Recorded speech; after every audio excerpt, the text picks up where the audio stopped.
Well, I just spoke for a good 10 or 15 minutes before realizing that the program wasn't actually recording. So here I go again. I'll try to repeat everything I just said. Your book gives three simple shapes for which they offer a drag coefficient. Now, they didn't draw it this way, but let's just suppose that the area of this circular cross-section of the sphere is the same as the area of this cylinder is the same as this area of this cylinder. Let's just pretend that all three of these have the same value of capital A. That's the area perpendicular to the onrushing air, capital A. Even if that were the case, and even if each of these weighed the same, if you dropped this ball, this can of refried beans, and this can of tomato sauce flopped over on its side, they would not all pick up speed at the same rate. They would all have different terminal speeds because they all have different degrees of what you might call aerodynamicness. Is that even a word? Some of these are more or less aerodynamic than the others. In fact, you probably have some sense that this is the most aerodynamic of the three, and this might be the least aerodynamic.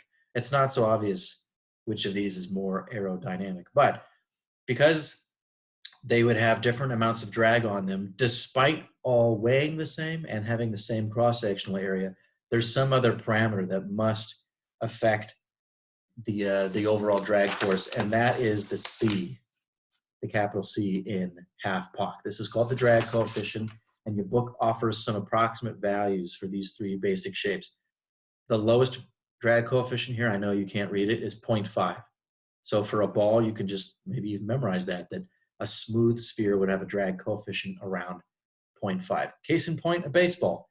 Baseball's a little more complicated than a sphere because it's got those threads around the exterior, and so the drag coefficient is different from 0.5, but it's going to be approximately the same. They give a value of 0.8 for this falling cylinder. Now this is less aerodynamic, and yet the drag coefficient is higher than it is for a sphere, 0.8 versus 0.5. So as a rule, the less aerodynamic something is, the higher its drag coefficient. The drag coefficient of this cylinder is higher still, 1.1. They say approximately equal to 1.1. Now these really do have the same shape. You could take this cylinder and flop it over on its side, and suddenly its drag coefficient went from 0.8 to 1.1, which tells you that the drag coefficient doesn't just depend on the shape. It's not enough to say that shape determines capital C. Orientation is going to matter as well. So that capital C pulls together a variety of factors. The two that I seem to be discussing here are shape and orientation. But I assume that the material itself would affect drag.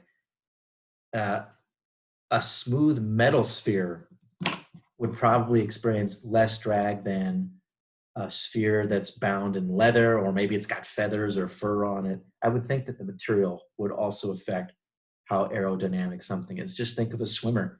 Don't swimmers just shave themselves down?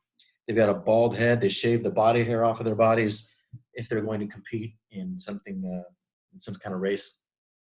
All right. Is that true for skydivers? Do skydivers shave too everywhere? That seems a little excessive. Yeah, no, because they're not wearing Speedos. Who would want to skydive in a Speedo? That would be so darn cold. Okay. So what about the human body? I better move on before I say something even stupider here. Can we apply all of this to a human skydiver and actually figure out what their terminal speed is? So you can see I've already spoiled the surprise here because I wrote these notes, not realizing that I wasn't recording myself. You start out by remembering that when a skydiver reaches a speed equal to the terminal speed, that is when the drag force on their body is equal to the gravitational force. If that skydiver weighs 200 pounds, they stop accelerating when the air is pushing on them with the force of 200 pounds. You have to be going pretty darn fast to get the air to push on you with 200 pounds of force. If you're just riding your bike down the street, can you imagine what would happen if the air was pushing on you with the force of 200 pounds?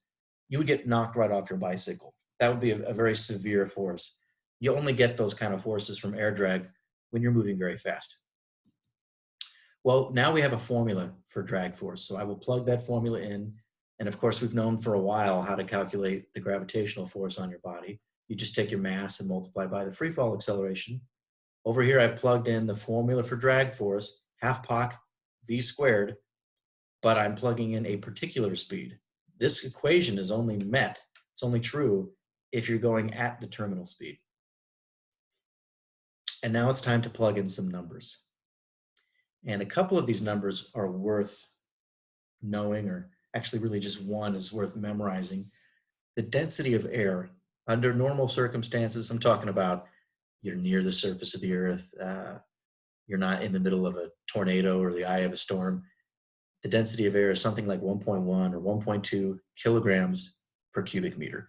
Now that does change measurably if you go to the top of a mountain, or even if you go to Denver, Colorado, where the Rockies Stadium, Colorado Rockies Stadium is located. When you hit a baseball in that stadium, you really do encounter less air drag because the density of the air there is lower. That means the drag force on the baseball is lower, and it tends to go a little further than it would in Anaheim, for instance. And we may be doing a lab where we predict the trajectory of a baseball using this formula for drag. Okay, for a human being skydiving, there's a bunch of ways you could orient your body. You could do a swan dive, pencil dive. Let's assuming that you're falling feet first with your arms at your sides, in which case the cylinder might be the appropriate way to model your body. And that means we could go with the drag coefficient of 0.8. That's what was given in your book for a cylinder falling lengthwise or straight down. So I will take 1.2 for the density, 0.8 for the drag coefficient. And let me also point out here, 1 kilogram per cubic meter. Imagine drawing a box in the air, 1 meter by 1 meter by 1 meter. That's a little over 3 feet by 3 feet by 3 feet. That's a pretty big box. If you could scoop up all that air, compress it, and then weigh it, you would find that it weighs about, 1 kilogram has a weight of over 2 pounds. So that box would weigh over 2 pounds.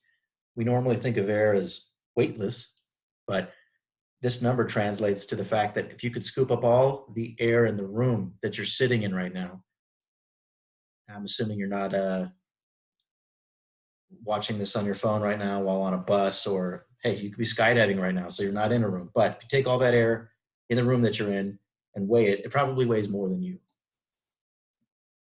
Of course it weighs something. Air has mass, and if it's got mass, then there's a force on it. As far as the cross-sectional area that you present, imagine looking down on a person's head, the top of their head and their shoulders, and estimating this cross-sectional area. I'm just looking at my own physique here and estimating maybe from shoulder to shoulder, you're talking about something like 0.7 meters. In fact, that's probably too wide. That's almost certainly too wide. It's probably something more like half a meter, and then the width of your body from chest to back, something like that. I come up with this number after I plug those numbers into the calculator. To 1 sig fig, that's probably accurate, 0.1 square meters. We'll take these estimates, plug them into half Poc. Actually, what I'll do first is somewhere over here. Here it is. And you should attempt this yourself.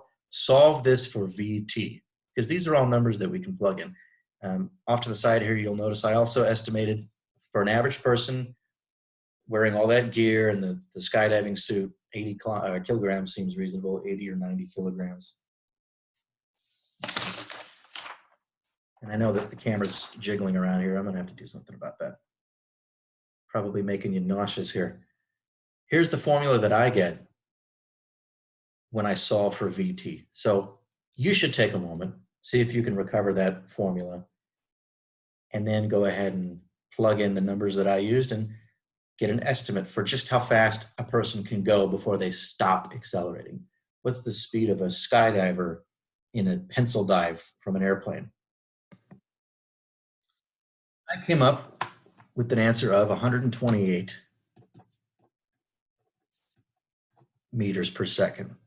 Maybe you were hoping for a bigger number. Well, let's convert that into miles per hour. 1 meter per second is roughly 2.25 mile per hour. So I get a speed, in excess of 280 miles per hour. I'm pretty sure that's a little on the high side. I must have miscalculated or overestimated one of these numbers. Maybe my capital A is a little on the low side. Did I forget to take the square root? Let's try this one more time. 2 times 80 kilograms times 9.8 divided by a density of 1.2 divided by 0.1 square meters divided by 0.8. Take the square root, okay. Well, I know that some birds can approach this speed. This is just an approximation anyway, but that tells you that people can get going pretty darn fast before the air drag on their body matches their weight. Now, where would you have to go skydiving and attain a speed even greater than that? And I'm not talking about having a jet pack on you like the Rocketeer.